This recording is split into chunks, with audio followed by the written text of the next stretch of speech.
Praise the lord. ఎడారిలో సెలయేరులోని ఏదనపు మాట. కొంతకాలమైన తరువాత దేశంలో వర్షము లేక ఆ నీరు ఎండిపోయాను. మీన్ మొదటి రాజుల గ్రంథము 17వ అధ్యాయము 7వ వచనం. వారాల తరబడి అలా స్థిరంగా విశ్వాసాన్ని చేజారిపోనీయకుండా ఎండిపోతున్న ఆ వాగుని ప్రతిరోజు చూస్తూ ఉన్నాడు ఏలియా. కొన్ని సమయాల్లో అపనమ్మకం దాదాపు అతన్ని ఆక్రమించేసింది.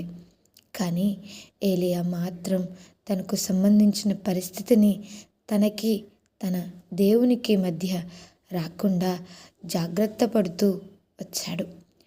పొగ కమ్మినప్పుడు సూర్యుని కిరణాలు కనిపించకుండా తెల్లని వలయంలాగా సూర్యుడు కనిపించినట్టు పరిస్థితుల పొగగుండా దేవుణ్ణి చూస్తుంది అవిశ్వాసం.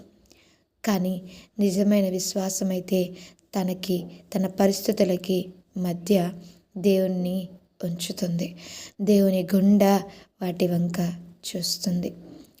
అలా ఆ సెలయేరు సన్నని రిబ్బనులాగా అయిపోయింది. కొన్ని దినాలకి రిబ్బను అంతరించి పెద్ద పెద్ద రాళ్ళ చుట్టూ కొద్దిపాటి నీటి గుంటలు మాత్రం మిగిలాయి. ఆ గుంటల్లో కూడా నీళ్లు తరిగిపోసాగినాయి. పక్షులు అక్కడ వాలడం మానేసినాయి. పొలాల్లో నుంచి అరణ్యంలో నుంచి జంతువులు నీళ్లు తాగడానికి రావడం విరమించుకున్నాయి. ఏరు ఎండిపోయింది.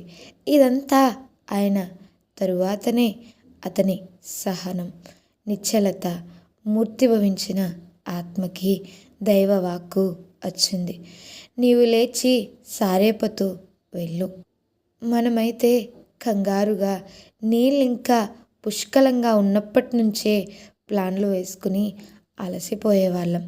సెలయేటి గలగలలు కాస్త తగ్గుముఖం పట్టగానే మన పాటలు ఆగిపోయేవి.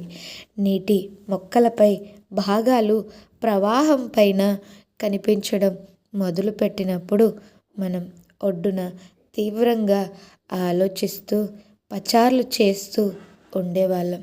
సందేహం లేకుండా ఏరు ఎండిపోవడానికి చాలా ముందే ఏదో ఒక ఏర్పాటు ఆలోచించుకొని, దేవా మా పథకాలను దీవించు అని ప్రార్థన చేసుకుని అక్కడికి ప్రయాణం కట్టేవాళ్ళం. మనం చిక్కుకున్న సాలె గుళ్ళలో నుండి దేవుడు విడిపించక మానడు. ఎందుకంటే ఆయన కృపకి అంతం లేదు. కానీ ఆయన తలపులు ఎలా రూపుదిద్దుకుంటాయో మనం ఓపికగా కనిపెట్టి చూసిన వాళ్ళమైతే అలాంటి వాటిలో అసలు ఇరుక్కోము. అవమానంతో సిగ్గుతో వెనక్కి తిరిగి రావాల్సిన అవసరము మనకుండదు. సహనంతో కనిపెట్టడం నేర్చుకోండి.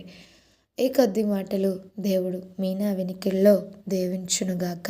దేవుడు మనల్ని దీవించి ఆశీర్వదించునుగాక. ఆమేన్.